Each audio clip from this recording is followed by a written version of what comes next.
একবার হুজরে আকরাম সাল্লাল্লাহু আলাইহি ওয়াসাল্লাম হজরত ফাতেমা রাদিয়াল্লাহু তাআলা আনহাকে ডেকে বললেন, হে ফাতেমা, এই মদিনায় একজন কাঠুরিয়ার স্ত্রী থাকে। সে এমন একটি আমল করে যেই আমলের কারণে সে তোমার পূর্বে জান্নাতে প্রবেশ করবে। হুজরে আকরাম সাল্লাল্লাহু আলাইহি ওয়াসাল্লামের এই কথা শুনে হজরত ফাতেমা রাদিয়াল্লাহু তাআলা আনহা বললেন, আব্বাজান, এটা কিভাবে সম্ভব? আমি জান্নাতের সকল মহিলাদের সর্দারিনী, কিভাবে কোনো মহিলা আমার পূর্বে জান্নাতে প্রবেশ করবে? জান্নাতে পূর্বে প্রবেশ করার আকাঙ্ক্ষা সকলেরই রয়েছে। আব্বাজান, দয়া করে আপনি আমাকে সেই কাঠুরিয়ার স্ত্রীর ঠিকানা বলুন, যাতে আমি দেখে আসতে পারি সে কি এমন আমল করে যে আমলের কারণে সে আমার পূর্বে জান্নাতে প্রবেশ করবে। হুজুর আকরাম সাল্লাল্লাহু আলাইহি ওয়াসাল্লাম তখন তাকে বললেন, ফাতেমা, আজকে তুমি বাড়ি ফিরে যাও। কিছুদিন পরে সময় হলে আমি তোমাকে ডেকে নিব এবং তখন আমি তোমাকে সেই কাঠুরিয়ার স্ত্রীর ঠিকানা বলে দিব। হজরত ফাতেমা রাদিয়াল্লাহু তাআলা আনহা হুজুরে আকরাম সাল্লাল্লাহু আলাইহি ওয়াসাল্লামের কাছ থেকে এই কথা শ্রবণ করার পরে বাড়ি ফিরে আসলেন। এইভাবে বেশ কিছুদিন অতিবাহিত হয়ে গেল। এর মধ্যে হজরত ফাতেমা রাদিয়াল্লাহু তাআলা আনহা খুবই অসুস্থ হয়ে পড়লেন। একে তো তিনি ছিলেন অসুস্থ, অন্যদিকে একাধারে 3 দিন যাবৎ তার বাড়িতে কোনো খাবার ছিল না। খাবার না খেয়ে অসুস্থতার কারণে হজরত ফাতেমা রাদিয়াল্লাহু তাআলা আনহা অত্যন্ত দুর্বল হয়ে পড়লেন। শেরে খোদা হজরত আলী রাদিয়াল্লাহু তাআলা আনহু এর হাতে তখন এমন কোনো অর্থকড়িও ছিল না যার মাধ্যমে তিনি খাবার ক্রয় করে আনতে পারতেন। 3 দিন অতিবাহিত হবার পরে ফাতেমা রাদিয়াল্লাহু তাআলা আনহা হজরত আলী রাদিয়াল্লাহু তাআলা আনহুর হাতে একটি কাপড় দিয়ে বললেন, হে আমার প্রিয় স্বামী, আপনার হয়তো মনে আছে আব্বাজান মুহাম্মদুর রাসূলুল্লাহ সাল্লাল্লাহু আলাইহি ওয়াসাল্লাম আমাদের বিয়ের সময় এই কাপড়টি আমাকে হাদিয়া স্বরূপ দিয়েছিলেন। এটি অত্যন্ত বরকতময় একটি কাপড়। আমার মনে চাচ্ছে না যে এই কাপড়টি আমি বিক্রি করে দেই, কিন্তু তারপরেও যেহেতু আমাদের ঘরে আজ 3 দিন যাবৎ কোনো খাবার নেই, তাই আপনাকে এই বরকতময় কাপড়টি আমি দিচ্ছি। আপনি এটিকে বাজারে বিক্রি করে এর মূল্য দিয়ে কিছু খাবার খরিদ করে নিয়ে আসুন। হজরত আলী রাদিয়াল্লাহু তাআলা আনহু হজরত ফাতেমা রাদিয়াল্লাহু তাআলা আনহু এর কাছ থেকে সেই কাপড় নিয়ে বাজারের দিকে রওনা করলেন। তিনি কাপড় নিয়ে বাজারে পৌঁছালেন এবং সেটিকে বিক্রি করার জন্য অনেক ক্রেতাকে দেখালেন, কিন্তু কাপড়টি অত্যন্ত পুরাতন হওয়ায় কেউ সেটি ক্রয়ের জন্য আগ্রহ দেখাচ্ছিল না। এর কারণে হজরত আলী রাদিয়াল্লাহু তাআলা আনহু একেবারে নিরাশ হয়ে পড়লেন। তখনই আল্লাহ রব্বুল আলামিনের দরবারে ফরিয়াদ করলেন, হে রব্বুল আলামিন, এই কাপড়টি খুবই পুরাতন, তাই এটিকে ক্রয় করার জন্য কোনো ক্রেতা আগ্রহ দেখাচ্ছে না। আজ 3 দিন যাবৎ নবীজি সাল্লাল্লাহু আলাইহি ওয়াসাল্লামের কলিজার টুকরা হজরত ফাতেমা ও হাসান হোসাইন না খেয়ে আছে। হে রব্বুল আলামিন, আজকে যদি আমি এই কাপড়টি বাজারে বিক্রি করে এর মূল্য দিয়ে খাবার খরিদ করে বাড়িতে নিয়ে যেতে না পারি, তাহলে আজকেও তাদেরকে না খেয়ে থাকতে হবে। আপনি এই কাপড়টি ক্রয়ের জন্য একজন ক্রেতার ব্যবস্থা করে দিন। শেরে খোদা হজরত আলী রাদিয়াল্লাহু তাআলা আনহু এর এই দোয়ার পরেই একজন ক্রেতা আগমন করল এবং সে তাকে প্রশ্ন করল, আলী, তুমি কি এই কাপড়টি বিক্রি করতে চাও? আলী রাদিয়াল্লাহু তাআলা আনহু বললেন, জনাব, আমি তো বিক্রি করার জন্য এটিকে বাজারে নিয়ে এসেছি। তখন সে বলল, কি পরিমাণ অর্থ দিলে তুমি এই কাপড়টিকে বিক্রি করবে? শেরে খোদা হজরত আলী রাদিয়াল্লাহু তাআলা আনহু জানতেন এই কাপড়টি অত্যন্ত পুরাতন, এর মূল্য সর্বোচ্চ 1 দিরহাম বা 2 দিরহাম হতে পারে। তাই তিনি কোনো দাম না চেয়ে বললেন, জনাব, আপনার যা মর্জি তাই প্রদান করুন, আমি নিজে থেকেই কাপড়টির কোনো দাম চাচ্ছি না। তখন সেই ক্রেতা বলল, আমি 6 দিরহাম দিয়েই এই কাপড়টিকে ক্রয় করতে চাই, তুমি কি বিক্রি করতে রাজি আছো? আলী রাদিয়াল্লাহু তাআলা আনহু খুশির সাথে রাজি হয়ে গেলেন এবং বললেন, জনাব, আপনি আমাকে 6 দিরহাম দিয়ে কাপড় ক্রয় করতে পারেন। অতঃপর ক্রেতা হযরত আলী রাদিয়াল্লাহু তাআলা আনহুকে 6 দিরহাম দিল এবং আলী রাদিয়াল্লাহু তাআলা আনহু তাকে সেই কাপড়টি হস্তান্তর করলেন।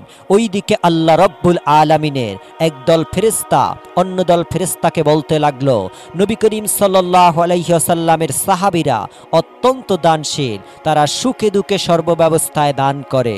ফেরেশতাদের এই কথা শুনে অপর একদল ফেরেশতা বলল, আল্লাহর নবীর সাহাবীরা দান করে এটা ঠিক কথা, কিন্তু তারা সুখে দুঃখে সব সময় দান করে না। যদি তাদের হাতে কোনো কিছু থাকে তাহলে তারা দান করে, এবং তাদের হাতে থাকা জিনিসটির প্রয়োজন যদি তাদের নিজেদেরই থাকে তখন তারা সেই জিনিসটি দান করে না। ফেরেশতাদের এই ঝগড়ার সমাধান কল্পে আল্লাহ রব্বুল আলামিন তাদেরকে বললেন, হে আমার ফেরেশতারা, তোমরা পরস্পরের মাঝে ঝগড়া না করে এই বিষয়টিকে পরীক্ষা করার জন্য শেরে খোদা আলীর কাছে চলে যাও। সে 6 দিরহাম দিয়ে একটি কাপড় বিক্রি করেছে, আর এই 6 দিরহাম তার অত্যন্ত প্রয়োজন। তোমরা আলীর কাছে সেই 6টি দিরহাম চাও, সে তোমাদেরকে দেয় কিনা, আর এর মাধ্যমে তোমাদের ঝগড়ার সমাধান হয়ে যাবে। আল্লাহ রব্বুল আলামিনের পক্ষ থেকে এই নির্দেশ লাভের পরে একজন ফেরেশতা ফকির বেশে হযরত আলী রাদিয়াল্লাহু তাআলা আনহু এর কাছে আগমন করলেন। শেরে খোদা হযরত আলী রাদিয়াল্লাহু তাআলা আনহুর সেই 6 দিরহাম দিয়ে খাবার ক্রয় করতে যাচ্ছিলেন। প্রতিমধ্যে সেই ফকির বেশে ফেরেশতা তাকে বললেন, হে আল্লাহর বান্দা, আজ কয়েকদিন যাবত আমি না খেয়ে রয়েছি। দীর্ঘদিন যাবত না খেয়ে থাকার কারণে আমার শরীরের সামান্যতম নড়াচড়া করার মতো শক্তি নেই।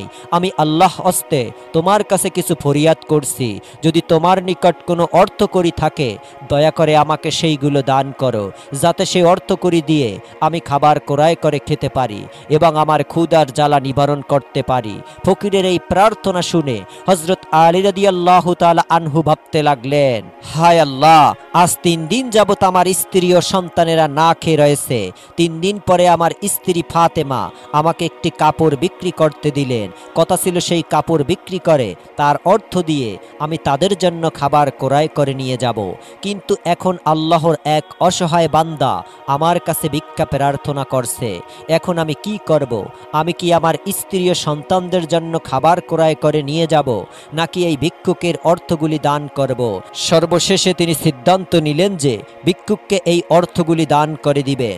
অতঃপর তিনি মনে মনে ভাবতে লাগলেন, আল্লাহই আমার উত্তম অভিভাবক, এই ভিক্ষুককে আমি এই 6 দিরহাম দান করে দেই, অতঃপর আল্লাহ রব্বুল আলামিনই আমার জন্য ব্যবস্থা করে দিবেন।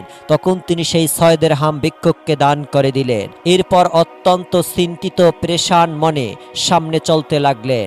ইতিমধ্যেই দেখা গেল এক ব্যক্তি হযরত আলী রাদিয়াল্লাহু তাআলা আনহু এর কাছে একটি লাল ঘোড়া নিয়ে আসলো এবং সে তাকে বলল, হে শেরে খোদা আলী, আপনি কি আমার কাছ থেকে এই লাল ঘোড়াটি ক্রয় করতে চাচ্ছেন? শেরে খোদা হযরত আলী রাদিয়াল্লাহু তাআলা আনহু বললেন, ভাই, আমি কিভাবে আপনার কাছ থেকে এই ঘোড়াটি ক্রয় করব? আমার হাতে তো কোনো অর্থকড়ি নেই। তখন সেই ব্যক্তি বলল, হে শেরে খোদা, আমি বাকিতে আপনার কাছে এই ঘোড়াটি বিক্রি করব। আপনি ঘোড়াটি নিয়ে ব্যবসা করুন, তারপর ব্যবসায় লাভ হলে আমার মূল্য আমাকে চুকিয়ে দিবেন। হযরত আলী রাদিয়াল্লাহু তাআলা আনহু তখন ভাবলেন, যেহেতু তিনি আমাকে বাকিতে ঘোড়াটি বিক্রি করতে চাচ্ছেন, তাহলে তা নিতে সমস্যা কোথায়? অতঃপর হযরত আলী রাদিয়াল্লাহু তাআলা আনহু বললেন, আপনি কত দিরহামের বিনিময় এই ঘোড়াটি বিক্রি করবেন? সেই ব্যক্তি বলল, আমি 100 দিরহামের বিনিময় ঘোড়াটি আপনার কাছে বিক্রি করলাম। হযরত আলী রাদিয়াল্লাহু তাআলা আনহু 100 দিরহামের বিনিময় ঘোড়াটি তার কাছ থেকে ক্রয় করল। এরপর তা বাজারে বিক্রি করার জন্য নিয়ে গেল। হযরত আলী রাদিয়াল্লাহু তাআলা আনহু যখনই সেই ঘোড়াটি বিক্রি করার জন্য বাজারে নিয়ে গেলেন, তখন এক ব্যক্তি এসে তাকে জিজ্ঞাসা করলেন, হে শেরে খোদা, আপনি কি ঘোড়াটি বিক্রি করতে চান? আলী রাদিয়াল্লাহু তাআলা আনহু বললেন, ভাই, আমি তো এটি বিক্রি করার জন্যই বাজারে নিয়ে এসেছি। সেই ব্যক্তি বললেন, আপনি কত দিরহাম মূল্যের বিনিময় ঘোড়াটিকে বিক্রি করতে চান? আলী রাদিয়াল্লাহু তাআলা আনহু নিজে থেকে কোনো দাম না বলে সেই ব্যক্তিকে বললেন, আপনি কত দিরহামের বিনিময় ঘোড়াটি খরিদ করতে পারবেন? সেই ব্যক্তি বলল, আমি 160 দিরহামের বিনিময় এই ঘোড়াটি আপনার কাছ থেকে ক্রয় করতে চাই। হযরত আলী রাদিয়াল্লাহু তাআলা আনহু চিন্তা করলেন, আমি তো এই ঘোড়াটি 100 দিরহামের বিনিময়ে ক্রয় করেছি, আর তিনি আমাকে মূল্য পরিশোধ করতে চাচ্ছেন 160 দিরহাম, অতএব এতে আমার 60 দিরহাম লাভ হবে। তখন হযরত আলী রাদিয়াল্লাহু তাআলা আনহু বললেন, ভাই, আমি আপনার কাছে 160 দিরহামের বিনিময় এই ঘোড়াটি বিক্রি করে দিলাম। সেই ব্যক্তি হযরত আলী রাদিয়াল্লাহু তাআলা আনহু এর কাছে 160 দিরহাম দিয়ে সেই ঘোড়াটি খরিদ করলেন। হযরত আলী রাদিয়াল্লাহু তাআলা আনহু যার কাছ থেকে ঘোড়াটি ক্রয় করেছিলেন তাকে 100 দিরহাম পরিশোধ করার পরেও তার কাছে রয়ে গেল 60 দিরহাম। তিনি 6 দিরহাম আল্লাহর রাস্তায় দান করেছিলেন।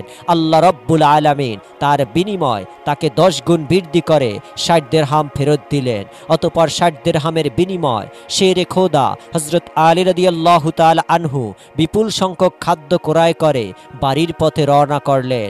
যখন তিনি বিপুল সংখ্যক খাদ্য নিয়ে বাড়িতে ফিরে আসলেন, হযরত ফাতেমা রাদিয়াল্লাহু তাআলা আনহা তাকে বললেন, হে আলী, আমি তোমাকে যেই কাপড় বিক্রি করতে বলেছিলাম সেই কাপড়ের মূল্য তো এত পরিমাণ খাদ্য ক্রয় করার সম্ভব নয়, তাহলে তুমি এই পরিমাণ খাবার ক্রয় করার জন্য অর্থ কোথায় পেলে? তুমি আগে আমাকে এই কথা বলো, তারপরে তুমি আমার বাড়িতে প্রবেশ করতে পারবে।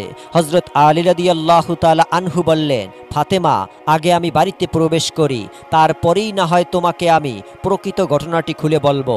কিন্তু হযরত ফাতেমা রাদিয়াল্লাহু তাআলা আনহা তাকে বললেন, আগে আপনি প্রকৃত ঘটনাটি খুলে বলুন, তারপরে আপনি বাড়িতে প্রবেশ করতে পারবেন। শেরে খোদা হযরত আলী রাদিয়াল্লাহু তাআলা আনহু বললেন, ফাতেমা, তুমি তো ভালো করেই জানো যে তোমার স্বামী হযরত আলী কোনোদিন অবৈধভাবে অর্থ উপার্জন করবে না। আমি যেই পন্থায় এই অর্থগুলি উপার্জন করেছি তার সম্পূর্ণ বৈধ একটি পন্থা, অতএব এই ব্যাপারে তোমার সন্দেহ করার কোনো কারণ নেই। কিন্তু হযরত ফাতেমা রাদিয়াল্লাহু তাআলা আনহা আলী রাদিয়াল্লাহু তাআলা আনহুর এই কথাগুলি তেমন একটা বুঝতে চাইলেন না। হযরত আলী ও ফাতেমা রাদিয়াল্লাহু তাআলা আনহার মাঝে এই ঘটনা ঘটার কিছুদিন পরে হুজুরে আকরাম সাল্লাল্লাহু আলাইহি ওয়াসাল্লাম ফাতেমা রাদিয়াল্লাহু তাআলা আনহাকে ডেকে তার দরবারে নিলেন।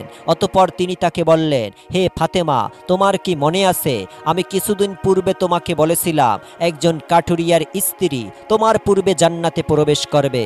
হযরত ফাতেমা রাদিয়াল্লাহু তাআলা আনহা বললেন, আব্বাজান, অবশ্যই আমার মনে আছে, এবং আমি সেই কাঠুরিয়ার স্ত্রীর সাথে সাক্ষাৎ করার জন্য অধীর আগ্রহে বেকুল হয়ে রয়েছি। দয়া করে আপনি আমাকে তার ঠিকানাটি বলুন, যাতে আমি দেখে আসতে পারি সেই কাঠুরিয়ার স্ত্রী কি এমন আমল করে যার কারণে সে আমার পূর্বে জান্নাতে প্রবেশ করবে। তখন আল্লাহর নবী সাল্লাল্লাহু আলাইহি ওয়াসাল্লাম তাকে বললেন, হে ফাতেমা, অমুক এক বিরাম জায়গায় সেই কাঠুরিয়া ও তার স্ত্রী বসবাস করে, তুমি যাও তার সাথে দেখা করে আসো। হুজুরে আকরাম সাল্লাল্লাহু আলাইহি ওয়াসাল্লামের কাছ থেকে ফাতেমা রাদিয়াল্লাহু তাআলা আনহা সেই কাঠুরিয়ার স্ত্রীর ঠিকানা পেয়ে তার সাথে সাক্ষাৎ করার জন্য রওনা করলেন। যখন তিনি কাঠুরিয়ার বাড়িতে এসে পৌঁছালেন, তখন হযরত ফাতেমা রাদিয়াল্লাহু তাআলা আনহা সালাম দিয়ে বললেন, বাড়িতে কি কেউ আছেন? আমি নবীর মেয়ে হযরত ফাতেমা বলছি, আমি কি ভিতরে আসতে পারি? বাড়ির ভেতর থেকে আওয়াজ আসলো, আমি পরম সৌভাগ্যবান যে আমার বাড়িতে নবীর মেয়ে হযরত ফাতেমা আগমন করেছে। হে আল্লাহর নবীর মেয়ে, আপনি বলুন কেন আপনি আমার বাড়িতে আগমন করেছেন? তখন হযরত ফাতেমা রাদিয়াল্লাহু তাআলা আনহা বললেন, আমি আপনার সাথে দেখা করতে চাই, দয়া করে আমাকে ভিতরে আসতে দিন। তখন কাঠুরিয়ার স্ত্রী বললেন, হে আল্লাহর নবীর মেয়ে, হে জান্নাতের সরদারিনী, আপনার সাথে দেখা করার একান্ত আগ্রহ ইচ্ছা আমার মনে রয়েছে, কিন্তু তারপরেও আমি আপনাকে ঘরে আসার অনুমতি দিতে পারি না, কেননা এটি আমার স্বামীর ঘর, আর আমি আমার স্বামীকে না বলে কোনো মানুষকে তার ঘরে প্রবেশ করার অনুমতি দিতে পারি না। দয়া করে আপনি আগামীকালকে আসবেন, আমি আমার স্বামীর কাছ থেকে আপনার ব্যাপারে অনুমতি নিয়ে রাখব। যদি আমার স্বামী অনুমতি দান করে তবেই কেবল আপনাকে ঘরে প্রবেশ করার অনুমতি দিতে পারি। কাঠুরিয়ার স্ত্রীর কাছ থেকে এই কথা শ্রবণ করার পরে হযরত ফাতেমা রাদিয়াল্লাহু তাআলা আনহা বাড়িতে ফিরে গেলেন।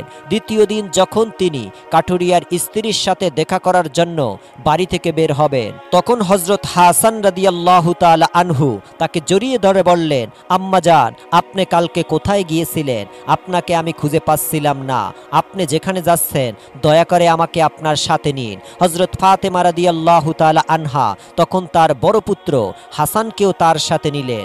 এরপরে তিনি কাঠুরিয়ার স্ত্রীর বাড়িতে পৌঁছে গেলেন। অতঃপর সালাম দিয়ে বললেন, বাড়িতে কি কেউ আছেন? আমি নবীর মেয়ে ফাতেমা বলছি এবং আমার সাথে আমার বড় পুত্র হাসান রয়েছে। আমি কি বাড়ির ভিতরে আসতে পারি? ভিতর থেকে আওয়াজ দিয়ে কাঠুরিয়ার স্ত্রী বলল, হে নবীর মেয়ে ফাতেমা, আপনার সাথে দেখা করার প্রবল আকাঙ্ক্ষা আমার মনে রয়েছে। গতকালকে আমি আমার স্বামীর কাছ থেকে আপনার ব্যাপারে অনুমতি নিয়েছিলাম, কিন্তু আপনি যে আপনার সাথে আপনার বড় পুত্র হাসানকে নিয়ে এসেছেন তার ব্যাপারে আমার স্বামীর কাছ থেকে আমি অনুমতি গ্রহণ করিনি। এই কারণে আমি আপনাকে ঘরে প্রবেশ করার অনুমতি দিতে পারি, কিন্তু আপনার পুত্র হাসানকে আমি অনুমতি দিতে পারি না। দয়া করে আপনি আগামীকালকে আসবেন। আপনার পুত্র হাসানের ব্যাপারেও আমি আমার স্বামীর কাছ থেকে অনুমতি নিয়ে রাখব। কাঠুরিয়ার স্ত্রীর কাছ থেকে এই কথা শ্রবণ করার পরে হযরত ফাতেমা রাদিয়াল্লাহু তাআলা আনহা ফিরে গেলেন। পরদিন যখন তিনি আবার কাঠুরিয়ার স্ত্রীর সাথে দেখা করার জন্য রওনা করবেন, তখন তার ছোট ছেলে ইমাম হোসাইন রাদিয়াল্লাহু তাআলা আনহু তাকে জড়িয়ে ধরে বললেন, আম্মাজান, আপনি 2 দিন যাবৎ কোথায় যাচ্ছেন? আমি আপনাকে খুঁজে পাচ্ছি না। আজকে আপনি আমাকে সঙ্গে নিয়ে যান। হযরত ফাতেমা রাদিয়াল্লাহু তাআলা আনহা তখন তার 2 পুত্র হাসান ও হোসাইনকে নিয়ে সেই কাঠুরিয়ার বাড়িতে গেলেন এবং তিনি সালাম দিয়ে বললেন, বাড়িতে কি কেউ আছেন? আমি নবীর মেয়ে ফাতেমা বলছি এবং আমার সাথে আমার 2 পুত্র হাসান ও হোসাইন রয়েছে। বাড়ির ভিতর থেকে কাঠুরিয়ার স্ত্রী আওয়াজ দিয়ে বললেন, হে আল্লাহর নবীর মেয়ে ফাতেমা, আপনার সাথে দেখা করার প্রবল আকাঙ্ক্ষা আমার রয়েছে। গতকালকে আমি আপনার ব্যাপারে এবং আপনার বড় ছেলে হাসানের ব্যাপারে আমার স্বামীর কাছ থেকে অনুমতি নিয়েছি, কিন্তু আপনার ছোট ছেলে হোসাইনের ব্যাপারে আমি অনুমতি গ্রহণ করিনি। দয়া করে আজকেও আপনি ফিরে যান এবং আগামীকালকে আপনি আসবেন। আগামীকালকে আমি আপনাদের 3 জনের ব্যাপারে অনুমতি গ্রহণ করে রাখব। কাঠুরিয়ার স্ত্রীর কাছ থেকে এই কথা শ্রবণ করার পরে হযরত ফাতেমা রাদিয়াল্লাহু তাআলা আনহা এই দিনও ফিরে গেলেন। পরদিন হযরত ফাতেমা রাদিয়াল্লাহু তাআলা আনহা আবার আসলেন। তখন কাঠুরিয়ার স্ত্রী তাকে প্রবেশ করার অনুমতি দান করলেন। হযরত ফাতেমা রাদিয়াল্লাহু তাআলা আনহা কাঠুরিয়ার স্ত্রীর ঘরে প্রবেশ করে দেখলেন কাঠুরিয়ার স্ত্রী বসে আছেন এবং তার সামনে রাখা আছে একটি লাঠি, 1 গাছি রশি এবং একটি পাত্রে 1 পাত্র পানি। এইগুলি দেখে হযরত ফাতেমা রাদিয়াল্লাহু তাআলা আনহা তাকে জিজ্ঞাসা করলেন, আপনি এইগুলি নিয়ে কেন বসে আছেন? কাঠুরিয়ার স্ত্রী উত্তর দিলেন, সারাদিন পরিশ্রম করার পরে যখন আমার স্বামী বাড়িতে ফিরে আসবেন তখন হয়তো তার উজু করার প্রয়োজন হবে অথবা তার পানি পান করার প্রয়োজন হবে। আমি চাই না আমার ক্লান্ত স্বামী পানির জন্য সামান্যতম কষ্ট পায়, যাতে পানির প্রয়োজন হওয়ার সাথে সাথেই আমি তার কাছে পানি পরিবেশন করতে পারি। এই কারণেই আমি এই পানি নিয়ে বসে আছি। হযরত ফাতেমা রাদিয়াল্লাহু তাআলা আনহা তখন জিজ্ঞাসা করলেন, হে বোন, এই লাঠির কি প্রয়োজন এবং এই দড়ি বা কি প্রয়োজন? কাঠুরিয়ার স্ত্রী তখন উত্তর দিল, আমার স্বামী যদি আমার উপর কোনো কারণে অসন্তুষ্ট হন এবং আমাকে শাস্তি দেওয়ার ইচ্ছা করেন তখন তার প্রয়োজন হবে একটি লাঠি, এবং যাতে তিনি আমাকে বেঁধে শাস্তি দিতে পারেন এই জন্য তার প্রয়োজন হবে একটি দড়ি। আমি চাই না এই জিনিসগুলো খোঁজাখুঁজি করতে গিয়ে আমার স্বামীর কোনো প্রকারের কষ্ট হয়, সেই জন্য আমি আমার সামনে এই জিনিসগুলো নিয়ে বসে আছি। যখনই আমার স্বামী কোনো কারণে আমাকে শাস্তি দিতে চাইবে তখনই তার সামনে লাঠি এবং দড়ি উপস্থিত রয়েছে। তিনি আমাকে এই দড়ি দিয়েই বেঁধে লাঠি দ্বারা শাস্তি দিতে পারবেন। হযরত ফাতেমা রাদিয়াল্লাহু তাআলা আনহা কাঠুরিয়ার স্ত্রীর এই স্বামী ভক্তি দেখে বিস্ময় হতবাক হয়ে গেলেন। অতঃপর তিনি আর তাকে কিছু না বলে হুজুরে আকরাম সাল্লাল্লাহু আলাইহি ওয়াসাল্লামের দরবারে ফিরে আসলেন। হুজুরে আকরাম সাল্লাল্লাহু আলাইহি ওয়াসাল্লাম ফাতেমা রাদিয়াল্লাহু তাআলা আনহাকে বললেন, ফাতেমা, তুমি কি সেই কাঠুরিয়ার স্ত্রীর সাথে দেখা করে এসেছো? হযরত ফাতেমা বললেন, আব্বাজান, আমি তার সাথে দেখা করে এসেছি।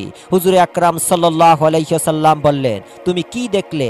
হযরত ফাতেমা রাদিয়াল্লাহু তাআলা আনহা উত্তর দিলেন, সেই মহিলাটি অত্যন্ত স্বামীভক্ত।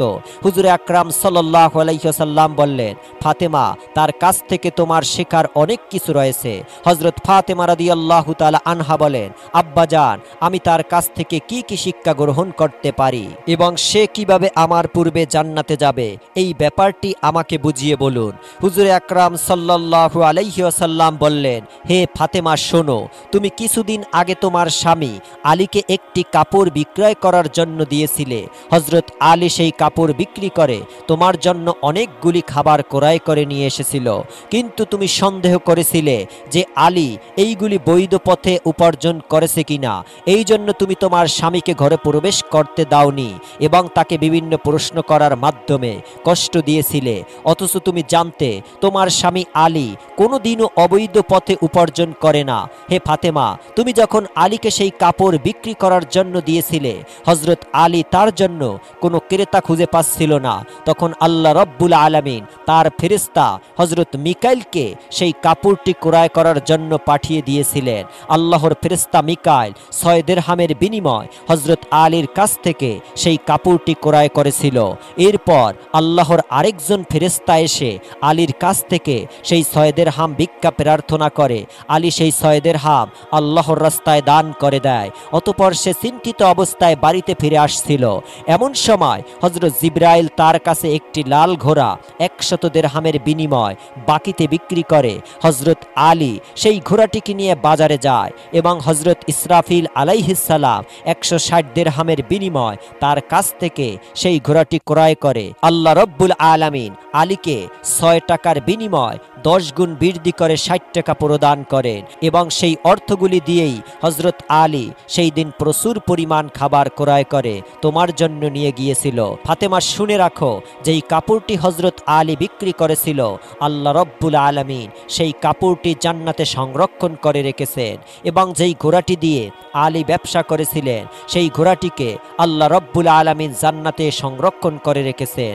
কাল কিয়ামতের দিন যখন তুমি জান্নাতে প্রবেশ করবে, তখন তুমি সেই ঘোড়ার উপরে থাকবে এবং সেই কাপড়টি হবে ঘোড়ার লাগাম, আর সেই লাগাম ধরে থাকবে উক্ত কাঠুরিয়ার স্ত্রী। লাগাম ধরে থাকার কারণে সে তোমার আগেই জান্নাতে প্রবেশ করবে এবং তুমি তারপরে জান্নাতে প্রবেশ করবে।